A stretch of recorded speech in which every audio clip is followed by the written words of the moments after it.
Le maître de banquet leva la coupe vers la lumière du soleil couchant, ses yeux s'écarquillant d'incrédulité. Le liquide rouge rubis scintillait comme des joyaux liquides, son arôme riche et complexe s'élevant dans l'air chaud de Cana. Quelques instants auparavant, ces 6 jarres de pierre contenaient de l'eau ordinaire pour les purifications rituelles. Maintenant, elles débordaient du vin le plus exquis qu'il ait jamais goûté. « Tout homme sert d'abord le bon vin, » murmura-t-il à l'époux, sa voix tremblante d'émerveillement, puis le moins bon après qu'on a bien bu. « Mais toi, tu as gardé le bon vin jusqu'à maintenant. » Ce moment à Cana révèle une vérité qui bouleverse des siècles de débats religieux et remet en question tout ce que nous pensons savoir sur la foi chrétienne et l'alcool. L'histoire de Jésus transformant l'eau en vin nous plonge au cœur d'une controverse qui divise les chrétiens depuis des générations. Si Jésus lui-même a créé du vin alcoolisé pour une fête de mariage, comment pouvons-nous affirmer que l'alcool est intrinsèquement pécheur? Cette question touche au cœur même de la liberté chrétienne, de la responsabilité personnelle et de la compréhension de ce que signifie vivre une vie qui honore Dieu. Dans les collines poussiéreuses de Galilée, le vin coulait comme l'eau lors des célébrations. Les amphores d'argile bordaient les murs des maisons, leur surface fraîche maintenant le précieux liquide au frais même sous le soleil brûlant du Moyen-Orient. L'odeur de fermentation se mêlait aux épices, à l'encens et aux parfums qui embaumaient les marchés. Pour les Juifs de l'époque de Jésus, le vin n'était pas simplement une boisson, c'était un symbole de la bénédiction divine, de la joie communautaire et de l'espoir messianique. Les vignobles s'étendaient en terrasses sur les versants calcaires, leurs grappes gonflées de jus sucré sous le soleil méditerranéen. Les vendangeurs chantaient en remplissant leurs paniers d'osier, leurs pieds nus foulant le raisin dans les pressoirs de pierre. Le son rythmé de leurs pas résonnait comme un battement de cœur dans les vallées, accompagné du rire des enfants qui couraient entre les rangées de vignes. Cette scène idyllique révèle combien le vin était tissé dans le tissu même de la vie quotidienne, loin d'être considéré comme un mal nécessaire ou une tentation dangereuse. Le psalmiste David, berger devenu roi, comprenait cette réalité lorsqu'il écrivait sous l'inspiration divine. Dans le psaume 104, au versets 14 et 15, il célèbre les dons de Dieu à l'humanité. Il fait germer l'herbe pour le bétail et les plantes pour les besoins de l'homme, afin qu'il tire le pain de la terre, le vin qui réjouit le cœur de l'homme, l'huile qui fait briller son visage, et le pain qui soutient son cœur. Ces mots, gravés dans l'Écriture sainte, placent le vin aux côtés du pain comme un don divin destiné à apporter de la joie à l'humanité. Mais cette joie avait des limites claires, des frontières que même les plus pieux respectaient. Dans le temple de Jérusalem, les prêtres versaient du vin comme offrande liquide, le liquide rouge sombre s'écoulant sur l'autel de bronze tandis que la fumée des sacrifices s'élevait vers les cieux. Le livre des Nombres, au chapitre 28, verset 7, prescrit cette pratique. L'offrande liquide sera d'un quart de hin de boisson enivrante avec chaque agneau. Tu verseras l'offrande liquide à l'Éternel dans le lieu saint. Cette utilisation sacrée du vin dans le culte démontre qu'il était considéré comme suffisamment pur et saint pour être offert à Dieu lui-même. L'apôtre Paul, ce pharisien devenu prédicateur de l'Évangile, comprenait également les bienfaits pratiques du vin. Dans sa première lettre à Timothée, au chapitre 5, verset 23, il conseille à son jeune protégé, « Ne bois plus seulement de l'eau, mais use d'un peu de vin à cause de ton estomac et de tes fréquentes indispositions. » Ces mots révèlent que le vin était reconnu non seulement pour ses qualités festives mais aussi pour ses propriétés médicinales dans un monde dépourvu d'antibiotiques modernes et de médecine avancée. Le miracle de Cana prend une dimension encore plus profonde quand nous comprenons ce contexte culturel. Jésus n'a pas simplement créé du vin, il a créé du vin d'une qualité exceptionnelle qui a stupéfait les convives. Le maître de banquet, habitué aux meilleurs crus de la région, a reconnu immédiatement la supériorité de ce vin miraculeux. L'Évangile de Jean, au chapitre 2, verset 10, rapporte sa réaction. « Tout homme sert d'abord le bon vin, puis le moins bon après qu'on a bien bu. Toi, tu as gardé le bon vin jusqu'à maintenant. » Cette déclaration révèle une pratique sociale de l'époque. On servait habituellement le meilleur vin en premier, puis des vins de moindre qualité une fois que les palais étaient moins sensibles. Mais Jésus a brisé cette convention, créant un vin si extraordinaire qu'il a éclipsé tous ceux qui avaient été servis auparavant. Ce détail n'est pas anodin, il souligne que Jésus n'a pas fourni un vin médiocre ou dilué, mais le meilleur vin que ces gens aient jamais goûté. Pourtant, cette même écriture qui célèbre le vin comme un don de Dieu contient également des avertissements solennels contre ses abus. Les proverbes regorgent de sagesse concernant les dangers de l'excès. Au chapitre 20, verset 1, Salomon avertit, « Le vin est moqueur, la boisson forte et tumultueuse. Quiconque s'y laisse aller n'est pas sage. Cette personnification du vin comme un moqueur peint une image vivante de comment l'alcool peut tromper ceux qui lui font confiance. Le chapitre 23 des Proverbes développe cette mise en garde avec une description saisissante des effets de l'ivresse. Au verset 29 à 35, Salomon demande « Pour qui les a ? Pour qui les hélas ? Pour qui les disputes ? Pour qui les plaintes ? Pour qui les blessures sans raison ? Pour qui les yeux rouges ? Pour ceux qui s'attardent auprès du vin, pour ceux qui vont déguster du vin mélangé. » Cette série de questions rhétoriques dresse un portrait sombre de la destruction que peut causer l'abus d'alcool. L'image continue avec des détails viscéraux qui auraient résonné profondément avec l'audience antique. Ne regarde pas le vin quand il est rouge, quand il brille dans la coupe, quand il coule aisément. Il finit par mordre comme un serpent et par piquer comme une vipère. Cette métaphore du serpent évoque immédiatement la tentation d'Éden, suggérant que l'attrait trompeur de l'excès alcoolique peut mener à la chute spirituelle. Le Nouveau Testament maintient cet équilibre délicat entre acceptation et mise en garde. L'apôtre Paul, dans sa lettre aux Éphésiens, chapitre 5, verset 18, commande clairement « Ne vous enivrez pas de vin, c'est de la débauche. Soyez, au contraire, remplis de l'esprit. » Cette instruction révèle le contraste entre deux états d'être. L'ivresse qui mène à la débauche et la plénitude de l'esprit qui conduit à la piété. Paul développe cette pensée dans sa lettre aux Galates, où il liste l'ivresse parmi les œuvres de la chair.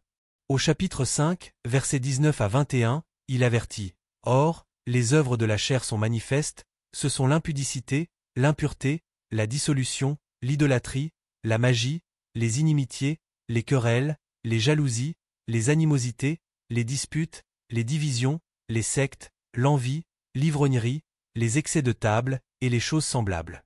Je vous dis d'avance, comme je l'ai déjà dit, que ceux qui commettent de telles choses n'hériteront point le royaume de Dieu. » Cette liste place l'ivrognerie dans une catégorie sérieuse, aux côtés de péchés comme l'idolâtrie et l'impudicité.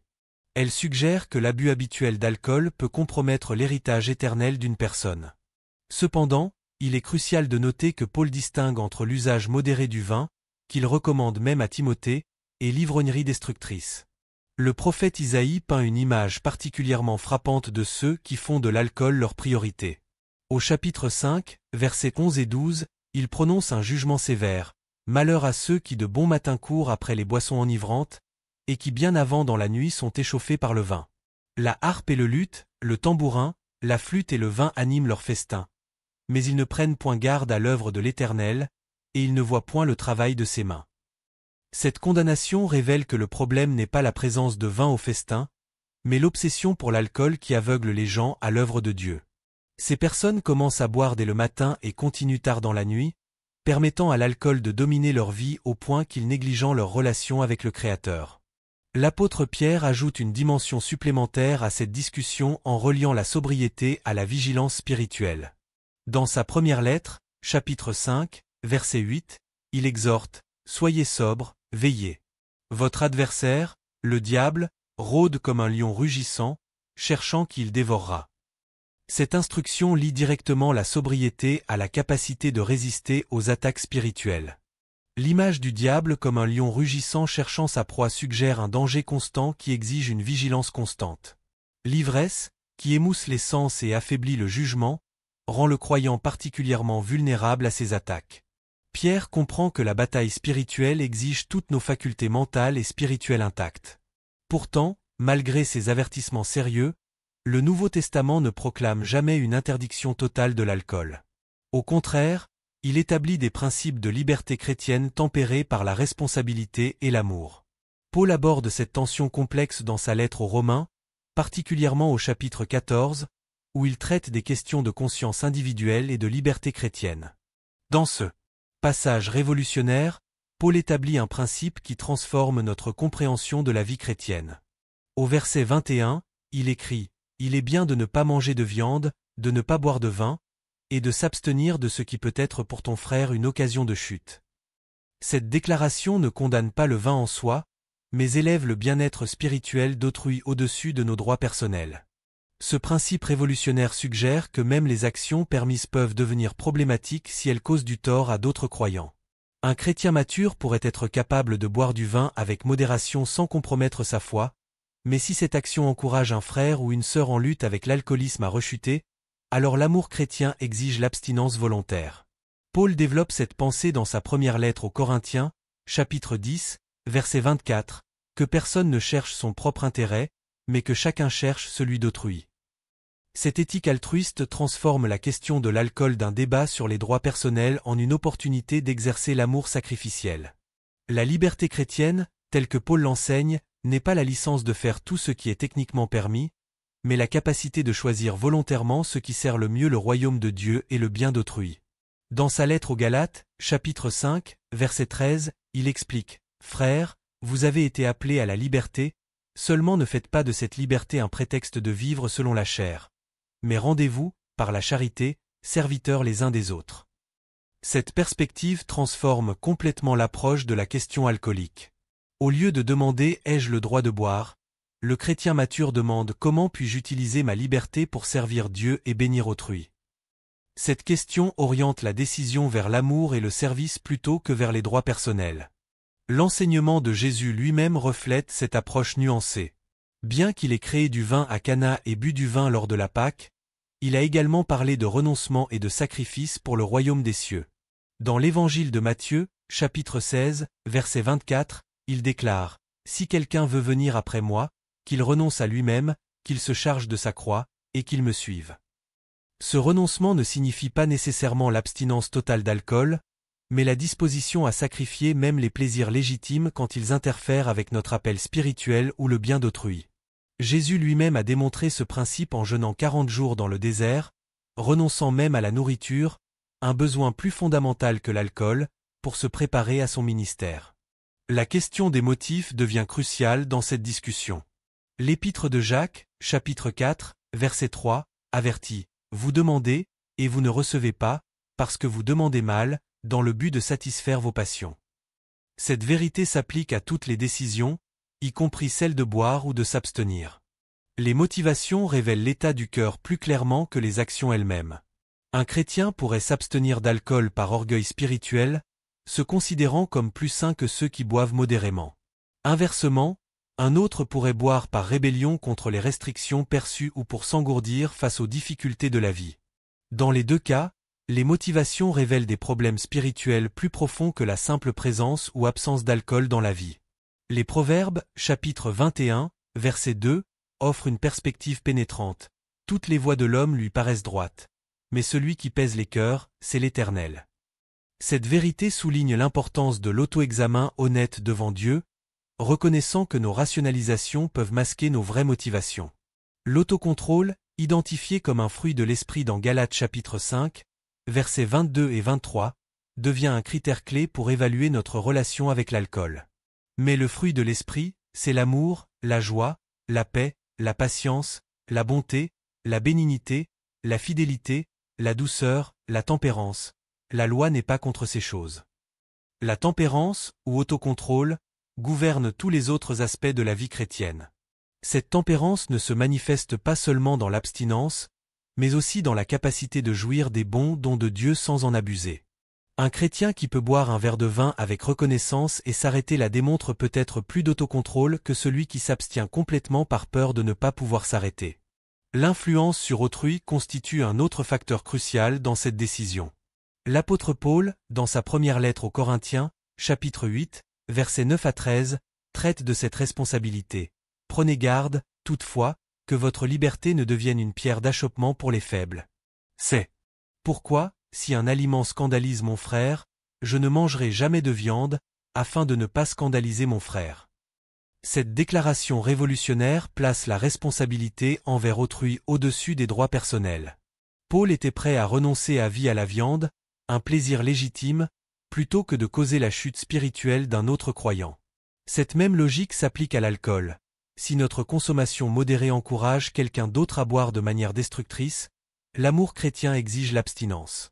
Cependant, cette responsabilité a ses limites.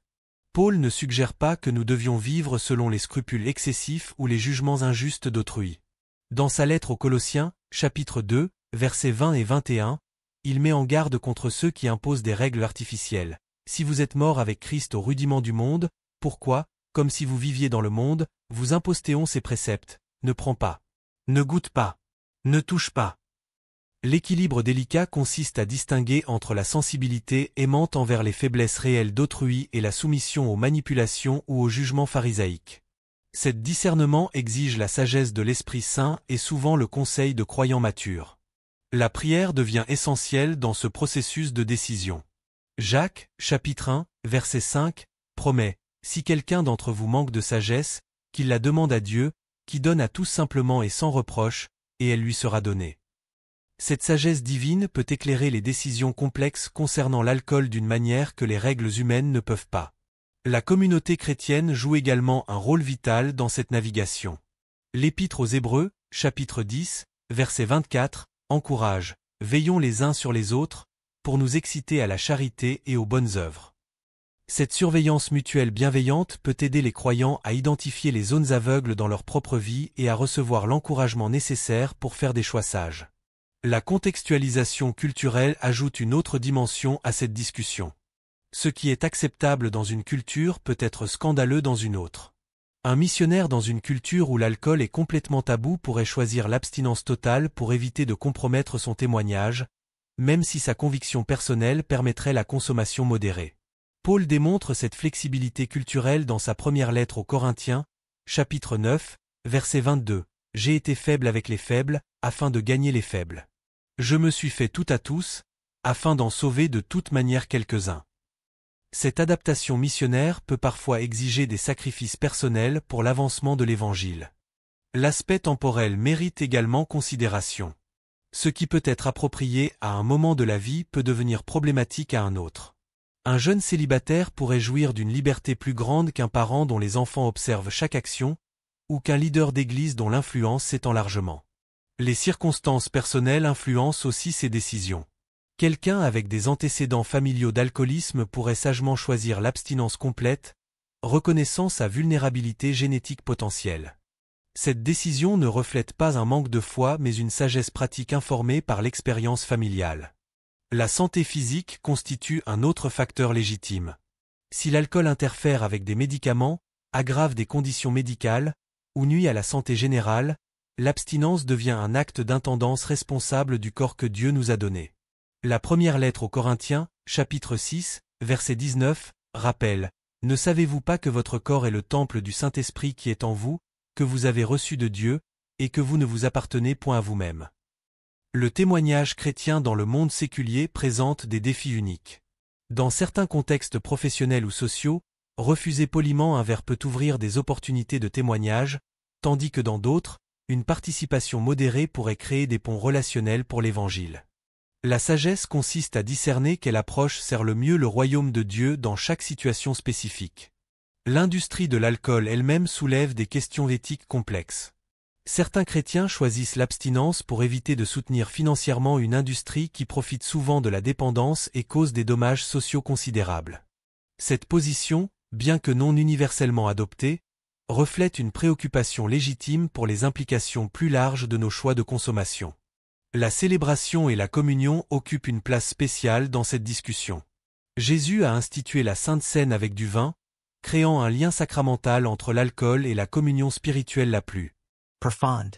Cette réalité complique les arguments pour l'abstinence totale, suggérant que l'alcool peut servir des purposes spirituelles légitimes quand utilisé dans le contexte approprié. Cependant, de nombreuses églises utilisent maintenant du jus de raisin pour la communion, reconnaissant que le symbolisme peut être préservé sans risquer de déclencher des luttes avec l'alcoolisme chez les participants. Cette adaptation démontre comment les principes bibliques peuvent être appliqués avec sagesse pastorale dans des contextes contemporains.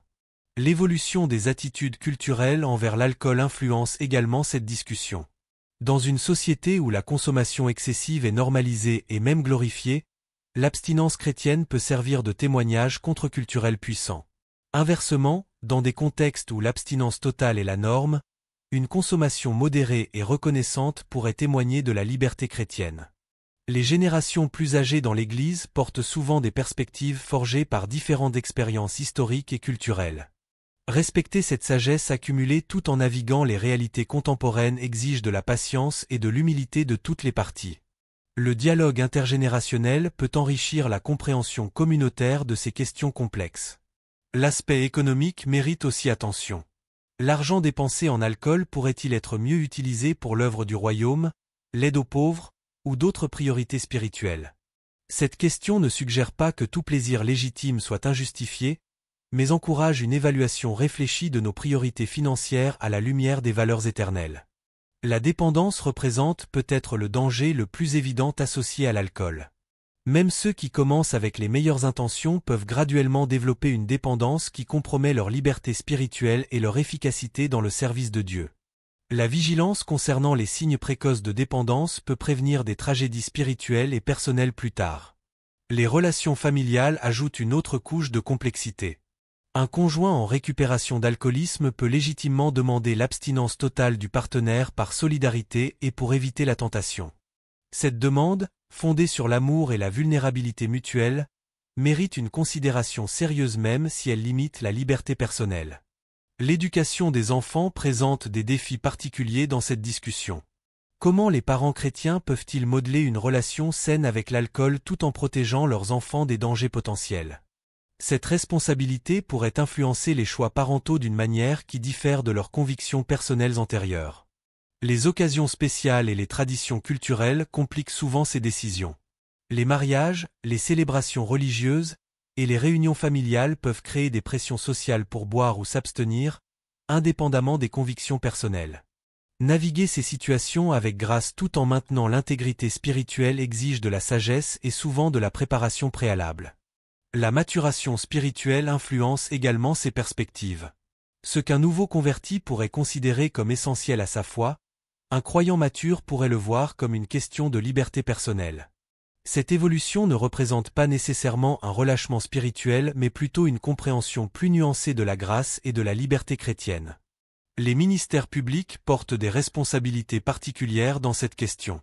Les pasteurs, les enseignants chrétiens et autres leaders spirituels doivent souvent adopter des standards plus élevés, non par légalisme, mais par reconnaissance de leur influence étendue. Cette responsabilité peut légitimement informer leurs choix personnels concernant l'alcool. L'évangélisation dans différents contextes culturels exige une sensibilité particulière à ces questions. Un évangéliste travaillant parmi les alcooliques en récupération développera probablement une approche différente de celui qui ministre dans des cultures où l'alcool est socialement accepté et consommé modérément. La guérison et la récupération représentent des dimensions cruciales souvent négligées dans ces discussions. Pour ceux qui luttent avec l'alcoolisme, l'abstinence totale n'est pas une question de légalisme mais de survie spirituelle et physique. L'Église doit offrir un soutien inconditionnel à ces individus, créant des environnements où leur guérison peut prospérer. Les anciens alcooliques qui ont trouvé la liberté en Christ témoignent souvent puissamment de la grâce transformatrice de Dieu. Leurs histoires rappellent que même les dépendances les plus profondes peuvent être brisées par l'amour rédempteur du Christ. Ces témoignages enrichissent la compréhension communautaire de la grâce et du pardon.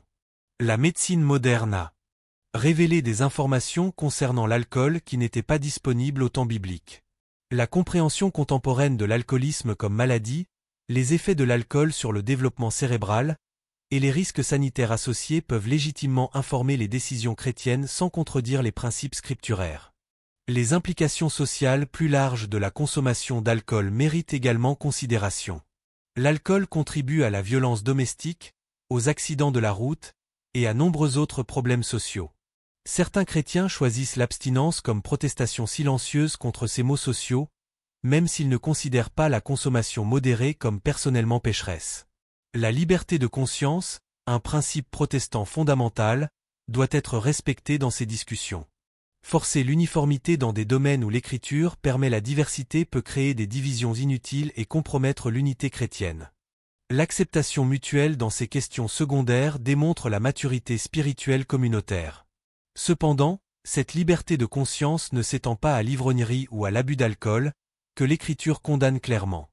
La distinction entre les questions de liberté et les commandements absolus doit être maintenue pour préserver l'autorité scripturaire tout en respectant la diversité légitime d'application. L'Esprit Saint joue un rôle central dans ses décisions personnelles. Sa conviction intérieure peut guider les croyants vers des choix qui honorent Dieu dans leurs circonstances particulières. Cette guidance spirituelle personnelle peut mener à des conclusions différentes pour différents individus, toutes également valides si elles sont véritablement dirigées par l'Esprit. La prière communautaire concernant ces questions peut apporter de la clarté et de l'unité. Quand les communautés chrétiennes cherchent ensemble la direction de Dieu, elles peuvent souvent trouver une sagesse qui transcende les positions individuelles et crée un consensus spirituel guidé par l'amour mutuel. Ultimement, cette question révèle des vérités plus profondes concernant la nature de la vie chrétienne. Elle illustre comment les croyants doivent naviguer entre la liberté et la responsabilité, entre les droits personnels et l'amour communautaire, entre la grâce et la discipline. Ces tensions créatives définissent largement l'expérience chrétienne authentique. La sagesse biblique concernant l'alcool s'étend bien au-delà de la simple question de boire ou ne pas boire. Elle touche aux principes fondamentaux de l'autocontrôle, de l'amour sacrificiel, de la responsabilité communautaire, et de la recherche de la gloire de Dieu dans tous les aspects de la vie. Ces principes, une fois maîtrisés dans le contexte de l'alcool, s'appliquent à d'innombrables autres décisions chrétiennes. Dans cette lumière, la question de l'alcool devient un laboratoire pour apprendre à vivre chrétiennement dans un monde complexe. Elle enseigne le discernement, la sensibilité envers autrui, la dépendance envers Dieu pour la sagesse, et l'équilibre délicat entre la liberté et la responsabilité qui caractérise la maturité spirituelle. Alors que nous concluons cette exploration, 3 vérités transformatrices émergent clairement. Premièrement, le péché ne réside pas dans la substance elle-même mais dans l'abus et dans les motivations du cœur. L'alcool, comme la nourriture, l'argent ou le sexe, peut être utilisé de manière qui honore Dieu ou de manière destructrice. Deuxièmement, la liberté chrétienne s'exerce le mieux quand elle est tempérée par l'amour pour autrui et la considération de notre influence. Nos droits personnels ne sont jamais aussi importants que le bien-être spirituel de nos frères et sœurs. Troisièmement, ces décisions doivent être prises dans la prière, avec l'entrée de l'Écriture, et sous la direction de l'Esprit Saint plutôt que par conformité aveugle aux traditions humaines ou par rébellion contre elles. Ces principes nous laissent avec des questions qui méritent une réflexion personnelle profonde. Comment nos choix concernant l'alcool reflètent-ils notre amour pour Dieu et pour autrui? Nos motivations révèlent-elles une dépendance spirituelle saine ou une recherche de satisfaction charnelle? Notre influence encourage-t-elle d'autres vers la piété ou crée-t-elle des obstacles à leur croissance spirituelle? L'invitation finale n'est pas vers une conformité légaliste mais vers une maturité spirituelle qui peut naviguer ces eaux complexes avec sagesse, amour et intégrité. Que nos choix, qu'ils incluent ou excluent l'alcool, témoignent de notre désir sincère d'honorer Dieu et de servir son royaume dans chaque aspect de nos vies. Merci de nous avoir accompagnés dans cette exploration approfondie d'une question qui touche la vie de tant de croyants.